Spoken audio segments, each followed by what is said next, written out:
వస్తుంది. చట్టాన్ని అతిక్రమించి పరిధులు దాటి బీఆర్ఎస్ నాయకుల పట్ల అతిగా వ్యవహరించిన పోలీస్ అధికారులకు కూడా రేపు తగిన విధంగా వారు మరి చట్టపరంగా ఎదుర్కోవాల్సి ఉంటుంది. మిమ్మల్ని ఎవరు కాపాడలేరు. మీరు తాత్కాలికంగా పోయి మీ పోస్టింగ్ల కోసమో ఇంకో దానికోసమో పోయి తప్పులు చేస్తే మాత్రం రేపు మీరందరూ కూడా రేపు చట్టపరంగా శిక్ష తప్పదు. మీకు చట్టపరంగా కేసులు ఎదుర్కోవాల్సి వస్తుంది. మిమ్మల్ని ఈ రేవంత్ రెడ్డిలో ఈ వివేక్ గారో ఎవరు కాపాడలేరు అని చెప్పి నేను పోలీసులను హెచ్చరిస్తా ఉన్నా. ఎందుకంటే మా కౌన్సిలర్లు ఇస్తే పిటిషన్ తీసుకోరా, మా మూల రాజిరెడ్డి గారు ఇస్తే పిటిషన్ తీసుకోరా? అంటే కేవలం కాంగ్రెస్ పార్టీ పిటిషన్లు తీసుకుంటారు, బీఆర్ఎస్ల మీద కేసులు పెట్టడానికే పోలీసులు ఉన్నారా? చట్టం అందరికీ సమానమైన విషయం మీకు తెలియదా? చట్టం ఈరోజు కాంగ్రెస్ పార్టీకి చుట్టంగా వ్యవహరిస్తే బీఆర్ఎస్ పార్టీ చూస్తూ ఊరుకోదని చెప్పి కూడా మేము ఆ పోలీస్ అధికారులను కూడా ఈ సందర్భంగా హెచ్చరిస్తూ ఉన్నాం. ఇలా కాంగ్రెస్ బీజేపీల మైత్రి చాలా స్పష్టంగా కనబడతా ఉంది. మనం చూసాం, మొన్న ఒక కాంగ్రెస్ పార్టీ నాయకుడు పోలీసులను పట్టుకొని అడ్డగోలుగా బూతులు తిట్టాడు. ఒక బీజేపీ నాయకుడు పోలీసులను అడ్డగోలు బూతులు తిట్టాడు. మరి ఆ కాంగ్రెస్ నాయకుడు అరెస్ట్ కాలే ఇవాళ వరకు, ఆ బీజేపీ నాయకుడు ఈరోజు వరకు అరెస్ట్ కాలే.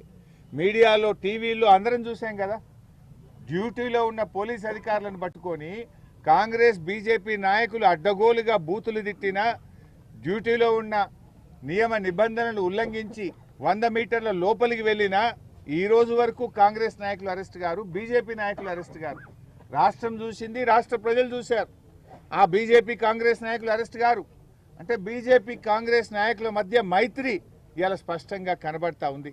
ఇదే జిల్లాలో సిర్పూర్ కాగజ్ నగర్లో బీజేపీ కాంగ్రెస్ల కలయిక ఇవాళ ఈ రాష్ట్ర ప్రజలు చూస్తూ ఉన్నారు. నేను ఈ సందర్భంగా గవర్నర్ గారికి కోరుతా ఉన్నా, గవర్నర్ గారు దయచేసి మీరైనా జోక్యం చేసుకోండి, ప్రజాస్వామ్యాన్ని కాపాడండి, రాజ్యాంగబద్ధంగా వ్యవహరించని అధికారుల మీద చర్యలు తీసుకోండి. కేతన్పల్లి ఇన్సిడెంట్ మీద గవర్నర్ గారు వెంటనే ఒక రిపోర్టు తెప్పించుకోవాలని, ఈ తప్పు చేసిన అధికారుల మీద ఎన్నికల కమిషన్ మీద మీరు రివ్యూ చేయాలని చెప్పి కూడా మేము కోరుతా ఉన్నాం. అసలు ఎన్నికల కమిషన్ చోద్యం చూస్తూ ఉందా నేను అడుగుతా ఉన్నా. అరే లైవ్ కెమెరాలో కేతన్పల్లిలో మా మహిళా కౌన్సిలర్ల మీద కాంగ్రెస్ కౌన్సిలర్లు దుర్మార్గంగా వ్యవహరిస్తూ ఉంటే మరి ఎన్నికల కమిషన్ ఏం చేస్తూ ఉంది అని నేను అడుగుతా ఉన్నా.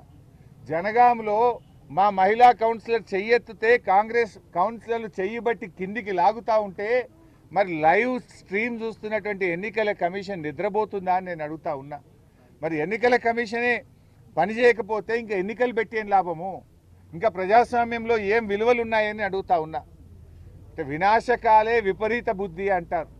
ఇవాళ కాంగ్రెస్ పార్టీ ఇవాళ వినాశకాలం దాపురించి ఈ రకమైనటువంటి చర్యలకు దిగుతూ ఉంది. కాంగ్రెస్ పార్టీ దీనికి తగిన మూల్యం చెల్లించుకోక తప్పదు. ఇవాళ బాధ కలిగేది ఏంటంటే ఎస్సీ ఎస్టీల మీదనే అట్రాసిటీ కేసు పెడతా ఉన్నారు. ఇవాళ మెదక్లో మా నాయకుల మీద కేసులు పెట్టి అరెస్ట్ చేసి సంగారెడ్డి జైల్లో ఇవాళ 13 మందిని మెదక్ మున్సిపాలిటీలో అరెస్ట్ చేశారు. ఆమన్గల్లో మా బీఆర్ఎస్ కార్యకర్తలను అరెస్ట్ చేసి జైల్లో పెట్టారు. ఇవాళ కేతన్పల్లిలో నలుగురు బీఆర్ఎస్ నాయకులను అరెస్ట్ చేసి ఆదిలాబాద్ జైల్లో పెట్టారు. మెదక్లో అరెస్ట్ అయినా, ఆమన్గల్ అరెస్ట్ అయినా, కేతన్పల్లి అరెస్ట్ అయినా ప్రజాస్వామ్యం గురించి మాట్లాడినందుకు, హక్కుల గురించి ప్రశ్నించినందుకు, ధర్మాన్ని, న్యాయాన్ని, రాజ్యాంగాన్ని నిలబెట్టుమని అడిగినందుకు మా కార్యకర్తల మీద, మా నాయకుల మీద కేసులు పెడతా ఉన్నారు. ఇలా ఎస్సీల మీద ఎస్సీ ఎస్టీ కేసులు పెడతారా? ఆ రోజు కూడా మీడియా ఒక జర్నలిస్ట్, దళిత జర్నలిస్ట్ మీదనే ఎస్సీ ఎస్టీ కేసు పెట్టినారు రాష్ట్రంలో, హైదరాబాద్లో మనం చూసాం. ఇవాళ బీఆర్ఎస్ ఎస్సీ ఎస్టీ నాయకుల మీదనే ఎస్సీ ఎస్టీ కేసులు పెడతా ఉన్నారు. ఇలా చట్ట పరిధిలో జరిగింది అని మంత్రి గారు వివేక్ గారు మాట్లాడుతున్నారు. ఏది సుమన్ అరెస్టు చట్ట పరిధిలో జరిగింది అంటున్నారు. అసలు చట్టాన్ని అపహాస్యం చేసిన మీకు ఆ మాట మాట్లాడే హక్కు ఉందా? ప్రజల తీర్పును, ఓటర్ల తీర్పును గౌరవించాల్సింది పోయి నువ్వు దాన్ని కాలరాసి చట్టాన్ని అతిక్రమించింది మీరు. అధికారాన్ని అడ్డం పెట్టుకొని 2 సార్లు కేతన్పల్లి మున్సిపాలిటీ ఎన్నికను వాయిదా వేసింది మీరు. ఇవాళ చైర్మన్, వైస్ చైర్మన్ ఎన్నిక జరగకుండా వాయిదా వేయించిన మీరు ఇవాళ చట్టం గురించి మాట్లాడే హక్కు, చట్ట పరిధిలో అరెస్టు జరిగిందని మాట్లాడే నైతికత ఇలా మంత్రి వివేక్ గారికి ఉందా అని చెప్పి నేను ప్రశ్నిస్తా ఉన్నా. ఇలా ప్రజాస్వామ్యాన్ని హత్య చేసినటువంటి మీకు చట్టాల గురించి మాట్లాడే నైతికత మంత్రి వివేక్ గారికి లేదు అని చెప్పి కూడా నేను ఈరోజు తెలియజేస్తా ఉన్నా.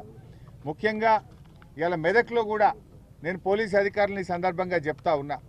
ఇవాళ ఇండ్ల మీద పడి విపరీతంగా హరాస్ చేస్తూ ఉన్నారు. 13 మందిని అరెస్ట్ చేసినారు, వాళ్ళను కొడతా ఉన్నారు. ఇవాళ పోలీస్ స్టేషన్లో ఉన్నటువంటి అరెస్ట్ అయినటువంటి బీఆర్ఎస్ కార్యకర్తలను కాంగ్రెస్ గుండాలు వచ్చి కొడతా ఉన్నారు. ఇలా వాళ్ళను మధ్యలో అడవిలోకి తీసుకుపోయి కొడతా ఉన్నారు. ఇవన్నీ కూడా రేపు ఎంక్వైరీలకు వస్తాయి. ఈ రకమైనటువంటి దాడులు మంచి కావు. మా నాయకుడు రవీందర్ రెడ్డి గారు మంచిర్యాలలో ఉంటారు. నిన్న రాత్రి రవీందర్ రెడ్డి గారింటికి పోలీసులు వెళ్తే ఇలా వైఫ్ ఒక్కతే ఉంది ఇంట్లో. సరే ఇల్లు చెక్ చేసుకోండి, నో ప్రాబ్లం. ఆ అపార్ట్మెంట్లో 12 ఇండ్లు ఉంటే 12 ఇండ్లను చెక్ చేయడం ఏంది? రాత్రి 12 గంటలకు అపార్ట్మెంట్లో ఉండేటువంటి మిగతా వాళ్ళకేం సంబంధం? రవీందర్ రెడ్డి గారింటికి వెళ్ళిండ్రు, ఓకే ఆ ఇల్లు చెక్ చేసుకున్నారన్న అర్థం చేసుకుంటాం. కానీ మిగతా 11 మంది ఆ అపార్ట్మెంట్లో నివసిస్తున్నటువంటి వాళ్ళను, ఫ్యామిలీస్ను రాత్రిపూటపై వాళ్ళను వేధించడం అంటే ఇది ఎక్కడి ప్రజాస్వామ్యం అని మేము అడుగుతా ఉన్నాం. ఇప్పటికైనా ఇటు రామగుండం పోలీస్ కమిషనరేట్ అయినా, అటు మెదక్ ఎస్పీ గారు అయినా, ఇటు జనగామ సంబంధించిన పోలీస్ అధికారులు దయచేసి మీరు రివ్యూ చేసుకోండి. మీరు ఎంతసేపు అధికార పార్టీకి ఒక అడుగులకు మడుగులొత్తుడో, కాంగ్రెస్ పార్టీకి చట్టం చుట్టమైతే రేపు తగిన మూల్యం మీరే చెల్లించుకోవాల్సి వస్తుంది. ఇలాంటి పిచ్చి కార్యక్రమాలు బంద్ చేసుకోవాలని చెప్పి కోరుతా ఉన్నాం. ముఖ్యంగా ఈరోజు క్యాతన్పల్లిలో ప్రజలు బీఆర్ఎస్ సిపిఐకి పట్టం కట్టిండ్రు. సింగరేణిలో కాంగ్రెస్ పార్టీ అవినీతిని ఓడించారు. సింగరేణిని కాంగ్రెస్ పార్టీ ఏ రకంగా బంగారు బాతుగా మార్చుకొని దోపిడీకి చేస్తూ ఉందో, సింగరేణి స్కాములు బయటపడ్డాయో, సింగరేణి కార్మికులు అందరూ కలిసి ఇవాళ కాంగ్రెస్ పార్టీని అక్కడ ఓడించారు. మీరు తప్పులు సరిదిద్దుకోండి, ప్రజలకు క్షమాపణ చెప్పండి. కానీ ఈ రకంగా పోలీసులను పెట్టో, కేసులు పెట్టో, మీరు చట్టాన్ని ఉల్లంఘించో మీరు గెలుస్తామనుకుంటే గెలవలేరు. ప్రజా తిరుగుబాటుకు గురవుతారు. తస్మాత్ జాగ్రత్త అని చెప్పి హెచ్చరిస్తా ఉన్నాం.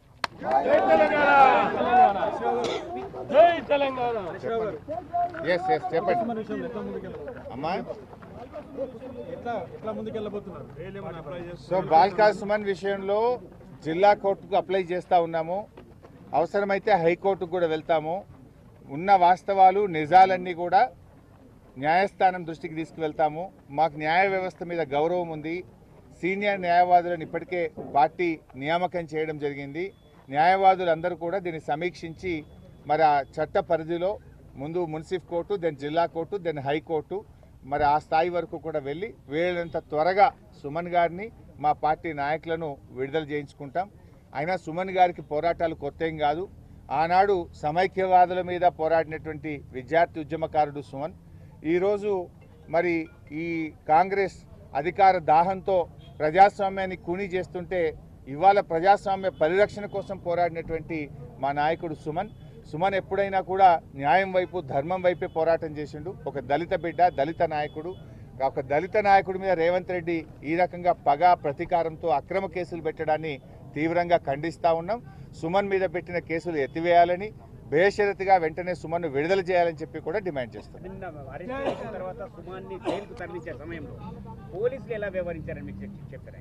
కనీసం అన్నం కూడా పెట్టకుండా సుమన్ గారిని అరెస్ట్ చేసి అర్ధరాత్రి జైలుకు తెచ్చారు. కనీసం అన్నం కూడా పెట్టలేదు, మంచినీళ్ళు కూడా ఇవ్వకుండా సుమన్ పట్ల చాలా అమానుషంగా, అంటే రేవంత్ రెడ్డి గారి డైరెక్షన్లో బుక్కడి భోజనం పెట్టే తెలియలేదా? బాధ కలిగేది ఏంటంటే మొన్న నేను చెర్లపల్లి జైలు పోయింటి, మా ఒక నాయకుడిని అరెస్ట్ చేస్తే అక్కడికి వెళ్ళాం. ఇవాళ ఇక్కడికి కూడా వెళ్ళాం.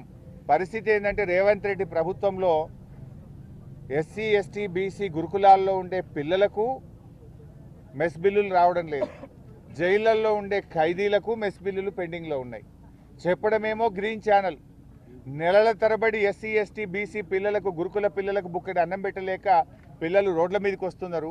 జైళ్లలో ఖైదీలకు సరఫరా చేసే కాంట్రాక్టర్లకు కూడా సంవత్సరం పైగా బిల్లులు పెండింగ్లో ఉన్నాయి. మొన్న చెర్లపల్లిలో అదే పరిస్థితి, ఇక్కడ చూసినా అదే పరిస్థితి. అంటే జైలు ఖైదీలకు అన్నం పెట్టలేవు, మరి బడిలో చదువుకునే పిల్లలకు బుక్కడి బువ్వ పెట్టలేని ప్రభుత్వం ఈ రేవంత్ రెడ్డి ప్రభుత్వం. చెప్తాడేమో గ్రీన్ ఛానల్ అంటారు. గ్రీన్ ఛానల్ నోటి మాటకే పరిమితం. కాంట్రాక్టర్లకు పర్సంటేజ్ల మీద బిల్లులు వస్తాయి కానీ బడి పిల్లలకు బుక్కడు బువ్వ పెట్టే వాళ్ళకు మాత్రం ఈ రేవంత్ రెడ్డి ప్రభుత్వంలో బిల్లులు రావడం. ఏపీ హోంమంత్రి అనిత మాట్లాడుతున్నారు, లైవ్ ద్వారా చూద్దాం.